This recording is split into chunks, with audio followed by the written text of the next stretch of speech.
Well, thank you all for joining us on this Friday, the 11th of September. We're very, very lucky today to have the wonderful Tru and Kelly, so from the Aston Performing Arts and the NEC respectively, to talk about the future of the tourist economy. Now, if you're as much of a Brum fan as I am, then you'll know that it's an interesting time for the sector. So we're going to dig a little bit deeper into that. We're going to have a look at what we're doing in the area and how Birmingham's getting along. Just wanted to give you a quick welcome and overview.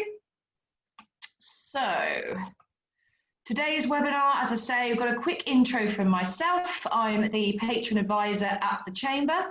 We've then got a presentation from Kelly, who's going to be talking about some of the safety elements that the NEC have brought in and how her overview of the sector. Then we've got Tru, who's going to do a little bit of a talk on the growth company, on their tourism board, and some associated bits and pieces around that. If you have a question you would like to share with our guests today, then pop it in the Q&A box. You should find that as an option in your Zoom. This particular Zoom is actually for webinars. It's not the normal Zoom that you might use to host meetings, etc. So do open that up and pop your question in there. I will then ask it to the delegates at the end of the session. If you encounter any technical difficulties, do pop this in the chat box and we'll get to it as soon as we can for you. In terms of some of the support that we've been doing here at the Chamber over this period, you'll have hopefully spotted the news articles we've been putting out to keep you all informed. We also have been promoting offers from members, etc. So if you are here today, you probably are a member. Do get in touch with your relationship manager if you'd like to share any offers, etc. to do with your business. We also have Chamber chats.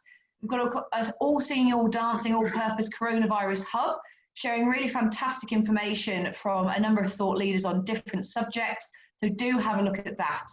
We're also sharing loads of other information in terms of thought leadership on all sorts of topics. So whether that's mental health for managers, whether that's managing remote workforces, etc., do have a look on that hub. We've also got a very, very active news channel. So if you haven't tuned into that, do sign up to that via our website. Without further ado then, I'm going to hand over to our fabulous guest today, Kelly, who'll be kicking off and talking a little bit about the NEC and what they're doing to keep their customers safe. Hi everyone, I'm just going to share my screen with you, so bear with me 1 second.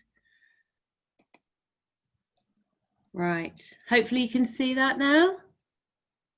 Yeah, thank you, Tru. You're the only person I can see. Right, so hi and thanks for joining us today.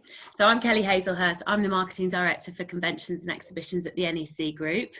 So I cover the NEC, the ICC and the Vox venues. I'm sure many of you will know, but as a group, we also have the Utility Arena Birmingham, Resorts World Arena, plus the Ticket Factory, Amadeus, Amplify and Venue and Media Partnerships teams. So I'm going to talk to you today about what we've been putting in place across our business to plan for the safe return of events and how we've been working with our wider industry to do this. I don't have a crystal ball to tell you exactly what the future holds. I wish I did, but I can detail how we're preparing to operate. But first, I'd like to talk about the West Midlands Board for Tourism, which was created back in February before COVID-19 temporarily all but wiped out the tourism sector, which seems a long time ago.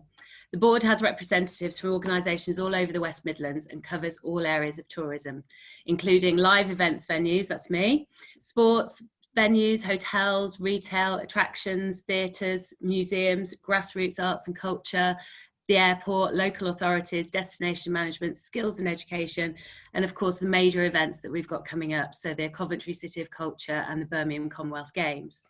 We have yet to meet in person, but we have had many Zooms and Teams calls over the past few months. Tru's also on the board with me, so we'll each cover off different aspects from our own roles and experience. The board's supported by the West Midlands Growth Company, and it's currently refocusing the region's tourism strategy and continues to be the voice for the area's tourism sector an advocate for funding from government. So in the short term, we're really focusing on the measures needed to ensure businesses' survival in the region. Longer term, we'll be looking at economic development recovery planning and developing a bid to be one of the UK's tourism zones, which aims to raise productivity through activity, including building careers, extending the season and improving the local offer. So I'm chairing a tourism economic recovery working group to look at what additional support we can deliver as the region to help the sector recover from the current crisis over the next 6 to 12 months. We'll then be heading into the major events of the City and Culture and Commonwealth Games, which are opportunities we really want to maximise as cities and for the wider region. We're also looking at how to make our tourism sector more sustainable and support long-term growth. So moving on to the NEC Group, I think it's fair to say that we're in one of the most severely affected sectors. We're not currently open. We've effectively been a zero revenue business since March. We're very proud to have assisted the NHS with the creation of NHS Nightingale Birmingham at the NEC, and a huge effort was required by many of the teams across our business to work alongside the NHS and the MOD to build and support the facility. We've campaigned hard for an open date, and finally in mid-July the date was announced as the 1st of October, and that's for conferences and exhibitions. But we've heard this week that this is now under review due to the rise in infection rates. As a business, we put on large events that drive visitors into the city and have a huge ripple effect on spend in the city's businesses, whether it's restaurants and bars, hotels, shops or attractions, or other areas of business. We've worked with our industry partners and competitors to redefine our events as controlled gatherings rather than mass gatherings. We're all in it together, so the usual competitiveness has gone out the window really, it's been absent, and a lot of UK and international venues have pulled together to speak with one voice. Inherent within most of our events is registration, which means we can control people flows and activate track and trace without issue. We're also used to managing the flow of people, and with our huge spaces, social distancing is possible. So we published our NEC Group Returning to Business Blueprint on 6th of May. We then devised a comprehensive 4-step framework to incorporate all the necessary measures that would ensure safety and protection at our venues, titled Venue Protect. And we first published this back on the 15th of June.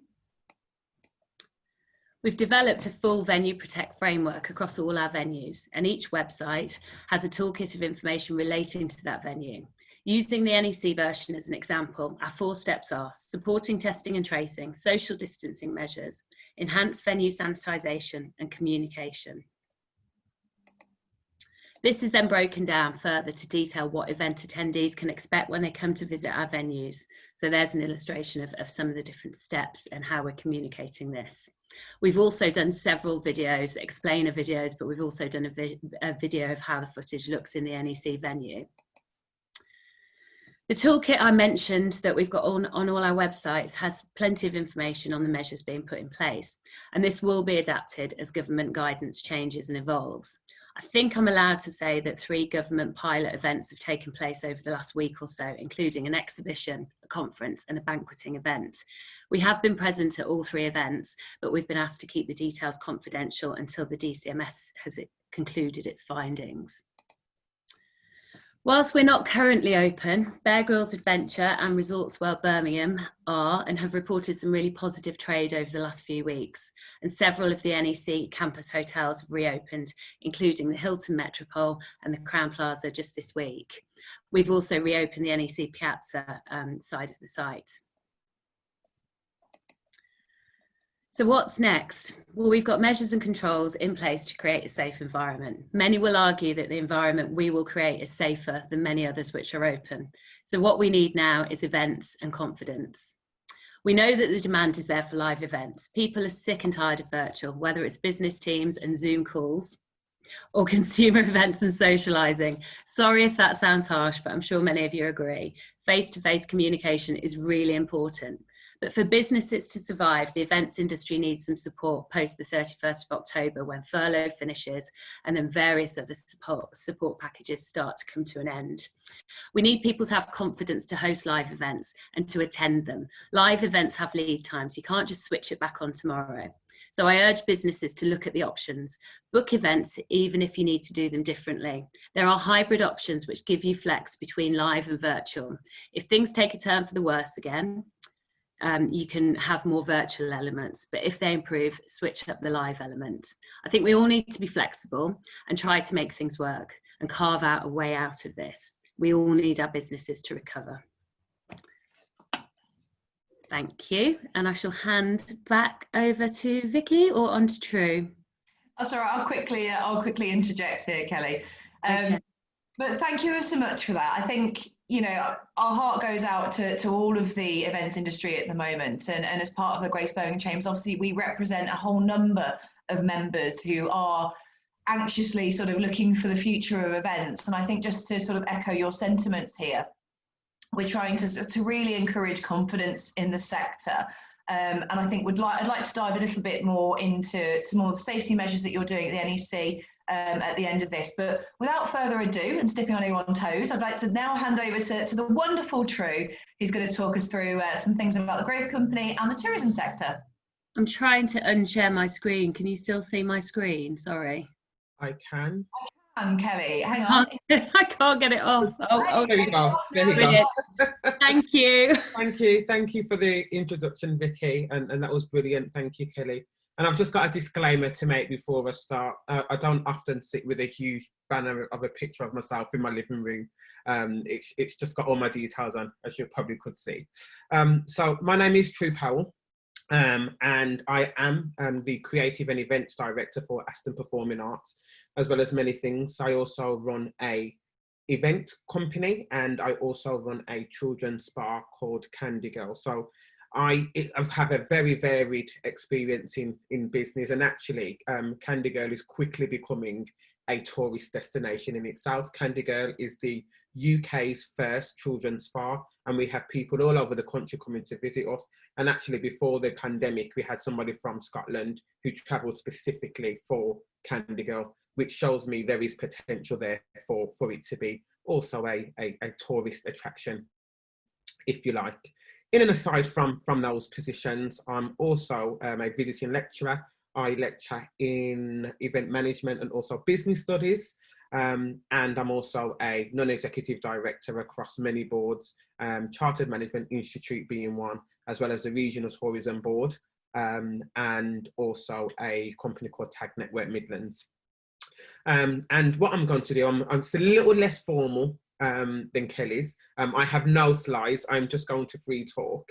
And I'm just going to spend a few moments talking about the Midlands as a tourist destination, and also the impact that the pandemic has had, but more importantly, what we can do collectively and as individuals to really help support the recovery of the visitor economy during these challenging times.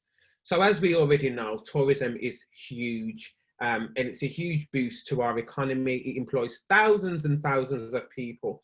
It pays for important public services, and it just works for all of us, each and every one of us. No matter where we go, we all know that everybody wants to visit our hometown and our homeland, and that's why tourism is so important. I actually remember going to the Black Country Museum when I was 9 years old, many years ago, as you probably could tell by the grey hairs. And the reason why I remember it, because it was a pinnacle moment in my life. I remember what clothes I was wearing like patched jeans. Back then they were in fashion. I remember the song that I was listening to on the bus when we was going there from school, which was SWV. I remember the friends who I was with. I remember getting off the bus and going underground. I remember the mines. I remember the activities that we were doing. I remember that visit, and I remember it because it was a pinnacle moment and a defining moment in my life. And that's what these tourist attractions do. Not only do most of them educate within the Midlands, but they create memories. And those memories we cannot forget. Those memories are the memories that fill our life and that enriches our lifestyle, which is why tourism is so important. And we need to do what we can to try and recover and try and support the sector in these challenging times.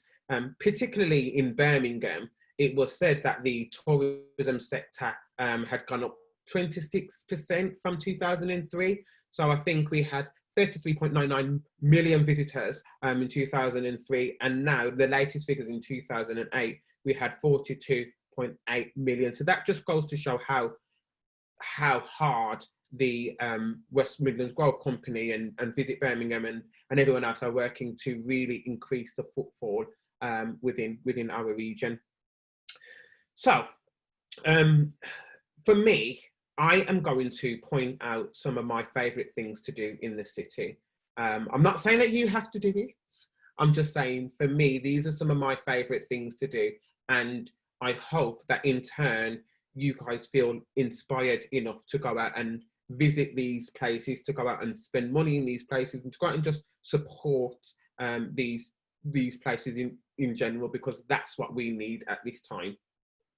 So the first place I'm going to recommend or speak about briefly is the Jewellery Quarter. For me, the Jewellery Quarter is amazing. We make 40% of the UK's jewellery, but not only that, it's a great quarter that has family-run businesses, that does workshops, that has cafes. It's just phenomenal. And I remember actually when I was 23 years old, I was going to propose to my fiance. I was a nervous, young, sweaty man, didn't know what to do. And I went into a family-run business in the Jewellery Quarter, and how they approached me was so fantastic. They helped me. They told me how to get the ring size for my fiance. They told me what kind of ring I should be looking at. They allowed me to get the best ring for my fiance, and probably something that you probably won't get from the big, huge retailers. For me, it needed to be a small, independent, family-run business, because they absolutely got it. And that's what you find at the Jewellery Quarter. And actually, it's such a beautiful place to walk around. They have festivals. We do the festival I mean Aston Performing Arts Academy headline the festival every year, and have been for the last 5 years, I believe. So when that festival comes back, the Jewellery Quarter Festival, please check that out. But it is an amazing place to visit. Also, when we're speaking of walking, the canals. I know people say that we have more canals than Venice, but actually we do have 35 miles of canals, and it is absolutely beautiful to walk alongside, to cycle, to run, and it provides the perfect backdrop. I feel like I'm a Birmingham sales tourist rep at the minute, but anything that I can do to help support the visitor economy in Birmingham, I'm all for. And it does, the canals provides the perfect backdrop for weekend stays. And I have to encourage everyone to look at these weekend stays, whether it's in a hotel, whether it's in a B&B. That is going to really help our economy, our visitor economy. That is going to, particularly if you're in your social bubbles, and we can. I know the guidelines are a bit blurred and we're unsure what to do, but where we can, if we can, maybe get out of the house and do a weekend away here and there within your family or with your loved ones. That would absolutely massively help the economy. One of my favourite things to do is eat. If you know me, I'm a huge eater. I love food. I absolutely love food. And the reason why the region is so amazing for the culinary sector is because actually we have more Michelin-starred restaurants outside London than any other region. I think we have 6 in total. We've got Simpson's, we've got Purnell's, we've got Adams, we've got Old Fiends. Old Fiends is the first Indian restaurant actually outside of London to be awarded a Michelin star. And I ate at Old Fiends on Wednesday, I believe. Yes, Wednesday. Beautiful meal. Actar's done an amazing menu. It was a really nice evening. I went with a few friends. We had some drinks, we had some food, and it was just a beautiful evening. So I recommend our culinary sector. And not only that, we've got Cadbury's World. If you're not a big eater, in terms of fine dining, you could actually have chocolate, which is just as good. Don't tell Actar I said that. But you could actually have chocolate, and there's just so much other things to do. So please, supporting restaurants. The initiative Eat Out to Help Out was amazing. I know that that's finished now, but actually the majority of restaurants are doing that scheme on specific days. So Old Themes was doing that on Wednesday, which is why I went. So just inquire and see if the scheme is still going on specific days, and go and support those businesses, go and support the visitor economy, because at this point in time, for most businesses, particularly small businesses, it is make or break, it is do or die, and they need that support. So please do go and support them. And lastly, I just want to speak a little bit around arts and culture. I absolutely love arts and culture. I believe it's the breadth and depth of a region and of a city. I believe it exposes truths. I believe it tells stories. I believe it can move people, and our region is rich of it. We've got the CBSO, who's celebrating their 100th year. We've got the Birmingham Royal Ballet. We've got so much, but not only that, we have some grassroots organisations, mine being one of them, which for me makes the city work and makes the city run from my eyes. But there's many more grassroots organisations like Eloquent, who are doing amazing things. They've just opened a grassroots arts centre actually within Aston that are working with underprivileged kids to help support them. So there's so much, and they also put on shows and do and stuff like that. So if you can support, particularly when the open back, support these institutions. When the Hippodrome opens back, I know they've got a pilot event, I believe, coming up soon. I've seen somewhere. So absolutely see what we can do to support these. But in saying that, it's not just about supporting financially. That would be great, but we need to build confidence back up with our consumers.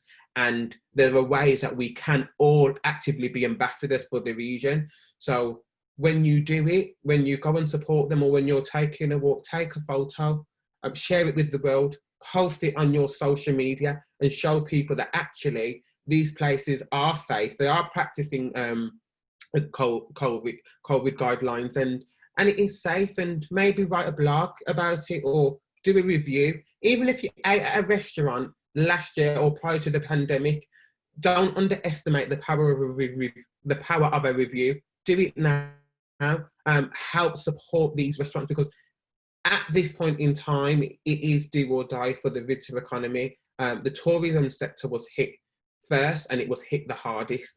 And actually, before the pandemic, things were looking great for the tourism sector. People were reporting groundbreaking records. So just to give you an idea, nationally, usually the tourism sector will make in a year about £46.8 billion.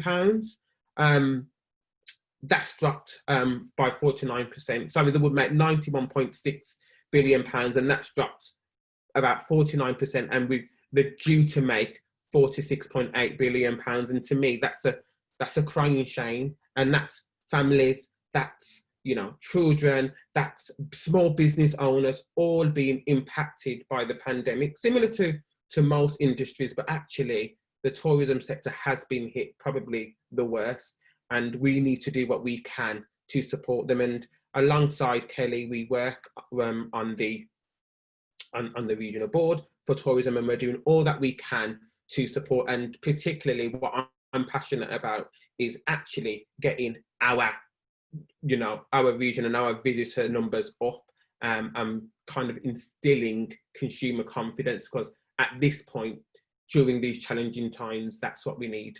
I'm sure if you've got any questions, you can fire them at either Kelly or I, but I'm going to hand back to Vicky after my selling of the region. Tru, that was so lovely. You've really put a smile on my face this afternoon. Like you, I'm a huge Brum fan, and I couldn't agree more. I think that sort of really actually nice practical advice of sharing photos, talking about your experiences. I've seen a lot of great people, like sort of personalities around Birmingham, sharing photos of their walks around the city, showing photographs of what it looks like, what it's like to be out there in the city. I think a huge amount of people aren't going out at all because they have got that fear of what's going to await them when they get to their destination. But we tend to forget that, as one of the greenest cities in Europe, we have the most amount of parklands and space. Absolutely. So actually just getting out there and you know, maybe buying a coffee from an independent vendor on your way around, taking a look around, taking some snaps, talking about what you're looking forward to and what you're up to. I think that's something that we just can't ignore, the importance of things like that. Kelly, I've got a little bit of a question for you. So I've obviously with the chamber, I go to a lot of different events around the calendar, a lot of business events. How is my experience going to differ as a consumer when we start sort of come to events at the NEC? There will be measures in place, but you know, you'll have seen a lot of them elsewhere. And we've got, I mean, these toolkits on the website, we'll have them for visitors and delegates as well. So it's really around those 4 points that I mentioned earlier. So it's around supporting testing and tracing. So whether it's the event organizer or whether if you're eating in one of our catering outlets, a bit like there was a QR code when I went to Pret the other day that I had to scan and fill in my details. So we'll have test and trace and support the government app.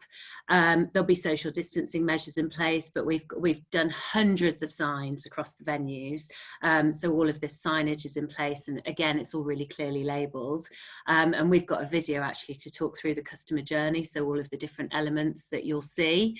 And then we've got the enhanced venue sanitisation, so it's just more cleaning. We've put in hundreds again of hand sanitisers all around the venues, and communication, so much more communication. Things around, you know, toilets being deep cleaned, so some toilets, you know, won't be in use, or alternate cubicles will be in use potentially. Cloakrooms will be slightly different, cashless venue, but to be honest, it's a lot of the measures you'll see elsewhere. And I think, you know, the signposting that we've put in place is really extensive, and obviously we've got very big spaces. That's where NEC Group are very lucky. You know, we've got big open spaces, so we can do a lot of this quite easily. Yeah, obviously, I mean, you've got the unique power of having those absolutely gigantic halls. And, you know, I've been to events like conferences, etc. at the NEC before, and actually I can't say that there's ever sort of a huge crush at those events. So I think with all these sort of bits in place, it probably won't feel too different, but still be that little bit safer. Perfect. Keith, I see you've commented in there, Mac Centre. The Mac Centre is obviously, for those of you who don't know, it's a wonderful venue. It's up by Callan Hill Park. It's a multi-purpose venue that's used for events, training courses, etc. Really, really great. I think they've already announced they're closing until January, as it happens at the present time. So we haven't got anything more on that. But to go back to Tru's point, we have had some absolutely wonderful news this week in regards to the tourist economy. We have heard about the Van Gogh exhibition opening up at Hippodrome. We've heard about Birmingham Museum and Art Gallery. They're now arranging opening dates, so you can book a free ticket to visit through their website. So we are getting more and more good news in regards to the industry. Got a question here from David Green. So there's a lot of track and trace talk, but talk of missteps by the government on rolling it out. What's it like from the ground from your perspective, and on how it works and your sort of text perspective there, Kelly? Yeah, so we're just working through it because actually quite a lot of these guidance rules are open for interpretation. So actually we're, as an industry, we're looking at how we're going to do it. And there's a 21-day requirement for keeping information. So we've got, obviously we have some issues where we collect the data, you know, if somebody's eating in a restaurant at the NEC or at the ICC, we will need to collect the data directly, because that could be somebody that's passing through the building and isn't actually attending an event. Whereas for the attendance at events, everything's going to be pre-registered. So you'll register with that event organizer, whether it's a conference or an exhibition or a meeting or a banquet, whatever it is, you'll provide your details to the event organizer. What we're saying is, as the NEC Group, we would like to be able to keep all of the data for 21 days and then purge it as per all the data guidelines. And we've put various systems in place to do that. But we've got a discussion with our exhibitions advisory board, so with all the big exhibitions organisers on Tuesday, because we're going to say to them, look, this is open to interpretation. It could be that we need to keep all the data, or it could be that we need to keep the data we collect, and then for actually the registration data for you you can keep that as long as we know who to contact for it. So it's like so much of this guidance, you know, it's really open to interpretation, but we're kind of covering all the bases and making sure that across the business, we have everything that we need, because there's also, on the arena side, for example, it's switching between whether it's lead booker that needs to supply their data or everybody that's buying a ticket. So again, it feels like it's a constantly evolving situation, but we understand that the government have announced today, I think, that the Test and Trace app will be ready on the 24th, I think I saw, or it's around that date of September. So obviously that's before we open, and we have said that we will support that. So I think we're just keeping an eye on it and changing it as it needs to be changed, and consulting with our partners and making sure that we're doing everything that we can, really. Thank you, Kelly. That's really, really useful. We've got another question here, which obviously is probably been on all of our minds this week, but interesting to hear, I suppose, from your perspective as well here, Tru. The German market, as we know, a huge event for the city. It's been cancelled this year, which is absolutely, well, I hate to use the word unprecedented, but it seems very, very strange to have a Christmas without it. It's obviously a huge draw of bringing people into the city at that period to shop, eat, etc. What else can be done, I suppose, from the collective perspective of venues, of punters, from the growth company, from the tourism board? Is there anything you guys are discussing in that area that we can sort of think about, take away, help with? I think, well, firstly, the German markets is a huge part of our tradition as a city. You know, all of my kids have been to the German market every year. And it's going to be really weird for them not to go this year. They're going to feel like something's missing. So I've also been a retailer at the German markets for a few years. So I know what it's like on the other side, and it's going to be a huge blow to our visitor numbers, our footfall, and our economy. But actually, even though that is sad news, I find the best time to shop, the best time to walk around is in the winter. The best time to, grab a coffee. The best time to, so as much as the German markets are not happening this year, and it's going to be a huge blow, let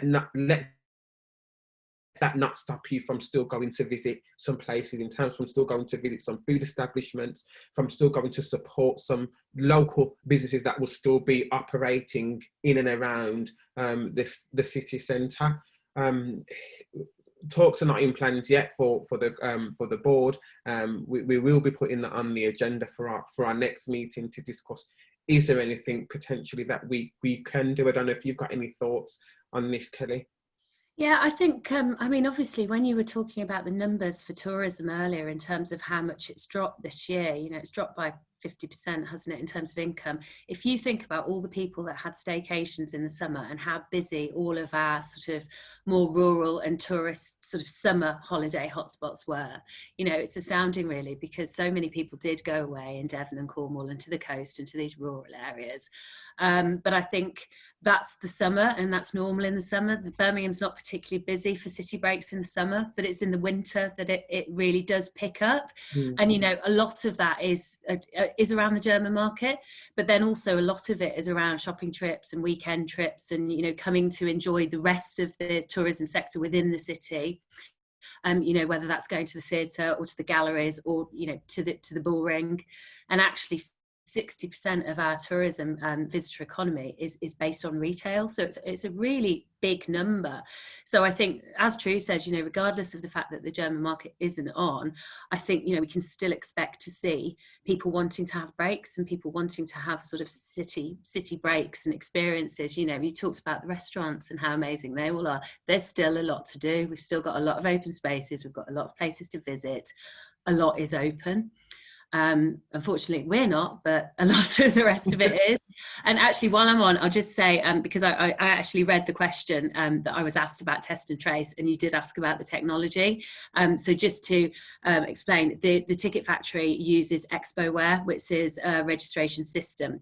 So we'll be using that technology for our Test and Trace, and we'll have QR codes that you can scan, and then you fill in your details, and then you get a sort of notification up that you've done that.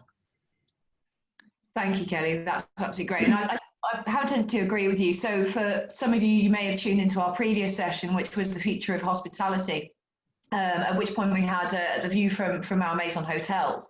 And I think similar to what you're saying, Kelly, and in fact, the two have really reverberated with me today, because they were talking about the power of the staycation, the Christmas break, and how they're capitalising on that and looking at packages and deals to attract more of those winter tourists to the city who may be looking to come and have a lovely meal with their friends and family at this time, or go and visit the Bullring or any of our famous sort of shopping arcades, etc., and independent venues. So I don't think, you know, we can shout at Christmas is cancelled, Christmas is over. I think we can collectively, through that pulling together you talked about earlier, especially Kelly, look at ways that we can bring in people to the city. So if we've got people coming and staying at Malmaison, Hotel de Vannes, etc., how can we then show them that they can book tickets for BMAG and help put a bit of money in their pocket by donating? They can then go out and visit the wonderful Van Gogh exhibition at the Hippodrome. So potentially there's a case there for us pulling together as a city and collaborating more than we ever have done before, to do that collective voice and show people what's open, to show people where we are open for business, where they can come visit and enjoy the unique attractions that are only available here in the city. And I think as well, you know, that's something we'll be looking at as a tourism board, in terms of sharing those good news stories and getting sort of more of a local and regional campaign, actually, because, you know, when we're looking at local lockdowns and things like that, you know, you can still do things locally to a certain extent, depending on the guidance at the time. But I think also, you know, looking at the NEC campus, we've seen Bear Grylls have done really well since they've opened back up again.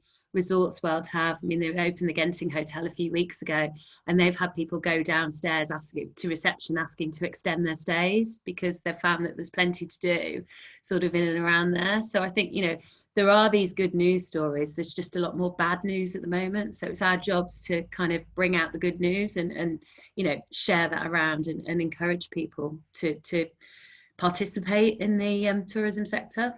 Absolutely. And how can we, so obviously we know Christmas is a time for great expenditure, and I think this year we're already hearing that retailers and things are counting on that more than ever. We think, or from what we've seen and spoken to in terms of economic figures, due to events of this year and a lot of things being cancelled, i.e. holidays, people may have that little bit more money around that period they wouldn't have previously had, and therefore it looks like we're expecting big splurges for Christmas. How can we, this is from with your tourism hats on and your experience in the industry, how can we encourage that pound to potentially be spent towards things like gift vouchers to help power those venues into 2021 and beyond, to really capitalise on that potential boom? Do you want to go, Kelly, or?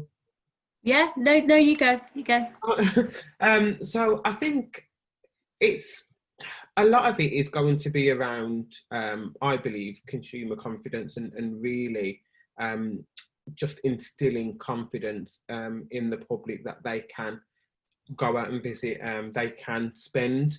And actually, a nice piece, it will be the gift voucher. I think that's a marvellous idea. Maybe as a board, we go around and see if there's something that we can potentially do, or an initiative to really help support a gift kind of voucher campaign. It's not something that we've yet discussed, but it's certainly something that we can put on the agenda to have a look at, because actually it might be that the gift voucher will be kind of a lifeline or a saving grace. And particularly for my business, in terms of Candy Girl, we've highly relied on gift vouchers, and that's all we were selling during lockdown, is gift vouchers. And we extend, usually you have 3 months to redeem them, but we've obviously extended that for a year, and that might be another conversation that we have to have with establishments on the expiry date and if you can extend it and so forth. But I do believe that there is a piece in there around how we can, I guess, support businesses through the idea of gift vouchers. I know a number of local businesses did do that when we went into lockdown. So certainly the Hippodrome put out about doing gift vouchers, and I saw posts from the Wilderness as well, and other establishments sort of around the city. But I think it's yeah, the consumer confidence is something, but also the fact that there's so many experiences that you can't have at the moment because you can't mix, or because things aren't on. So I think that sort of planning ahead to do it when you can do it, it's positive in terms of making plans and coming out of this, but it's also helping those businesses that rely on it. I think, you know, there are certainly one of the retailers said to us that, you know, there was a bit of an uptick in terms of luxury goods because people hadn't been out and they were treating themselves. But I do think the flip side of it is obviously there are many people that have been furloughed and are, you know, are in a situation where they haven't got as much disposable income. So I think it's probably going to be balanced out. But I think, you know, confidence is going to be key. It's going to be key for getting out there, but it's going to be key for spending as well. So I think we need a bit of certainty and a bit of confidence. And I think people just want to do something. I feel like people's been locked down for so long, and we're in and we're out, we're in and we're out of lockdown. And I think once things start to settle down and normalise, whatever that looks like, people will want to do something with their loved ones. People will want to get out, and actually people will be willing to some degree to risk whatever they need to risk in order to have those memories. It all goes back to experiences and memories, and to me it's those memories that enrich our lifestyles, and actually I'll be willing at some point to risk being in lockdown and risk COVID or whatever to create those memories for me and my family, particularly for my boys, because I go back to the time where I remember experiencing some of the rich thing the region has to offer, and I want my boys to experience the same thing. Thank you. Yeah, true. I think Keith has sort of nailed put the nail on the head here with customers have to feel safe and secure. Hospitality sector needs to focus on this and enforce the measures. This needs courage, presence of mind on the staff when involved when facing potential breach as COVID guidelines. I think with that, it's Absolutely. Short and tall of it, isn't it? It's about the venues to make people feel safe and comfortable, but it's down to consumers to be mindful of the restrictions, to behave in a responsible and sensible way, to ensure that when these things ease up again, we're not going to be back in the situation that we were in March and April time. And I think sort of on that note, to wrap up today then, so as consumers, we really need to be sort of getting out and about there. We need to be talking about our positive experiences. I think really shouting about the places that are getting it right, and sharing photographs, talking about it, doing reviews, as you said, Tru, and sort of supporting these sectors as much as we can. From a business perspective, I think it's all going to be all about that collaborative working, Kelly. As we've discussed, we've seen people working collaboratively in a new way like I've never seen before in the region. I think that's so positive. So to keep doing that, keep moving forward. When you have someone coming to an event at a venue, then promoting those local restaurants, those local hotels, etc., and vice versa, really, really getting the word out that way. And I think it's lovely to hear that these are the things that sort of the growth company and the tourism board are discussing at that level. Just a quick question here. Laura here from Coombe Abbey. I've been posting about Christmas at blog saying it looked different, by saying it might look different, but it's not cancelled. It has mixed reviews, but I think this will happen as COVID divides people, as we know, as people are staying safe and confident.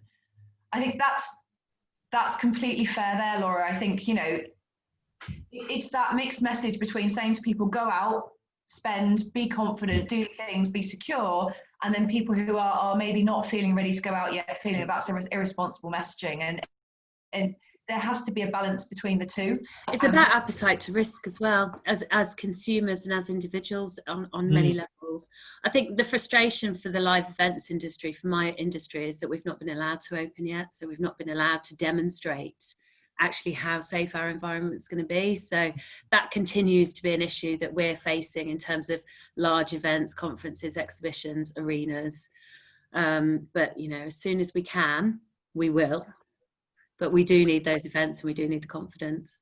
So thank you, everyone. As we've just had a message there, get your cameras out. I think that's a lovely, a lovely message. Get your cameras out and use your outdoor voices and really shout about the best that Birmingham has to offer.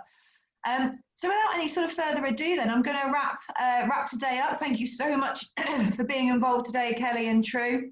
Obviously, an interesting day for Birmingham, and we'll see.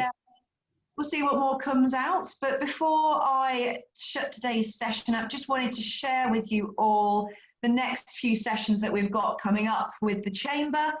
So on the 18th, we're going to be looking at Black businesses and their importance to the UK economy with Councillor Sharon Thompson, Joel Blake and Professor Mondoran. That's going to be a really fascinating session, so do join us for that if you can. On Wednesday the 23rd, we're going to be looking at mental health awareness for managers. Obviously, never really been a more important time to be talking about mental health awareness, especially in this semi-digital, semi-face-to-face environment that we're facing now. On the 24th, we're going to be looking at the results of our quarterly business report with Dr. Justin Varney, who you may know, he's the Director of Public Health, Birmingham City Council. So that's guaranteed to be a really interesting and informative session for you all, especially if we see some changes being announced today. And finally, the one I wanted to highlight with you is a session on 3 months to go, Brexit in UK trade with David Thornlow. Particularly of interest as David Thornlow is currently advising the government on the new EU regulatory white paper that we're going to see soon. So just a little bit of an insight on what we've got coming up, but obviously for all of our details of all of our events, do head to our website and that will tell you more. Thank you very much, guys. Have a really lovely weekend. Fingers crossed, cameras out, and see you all soon. Thank you all. Thank you.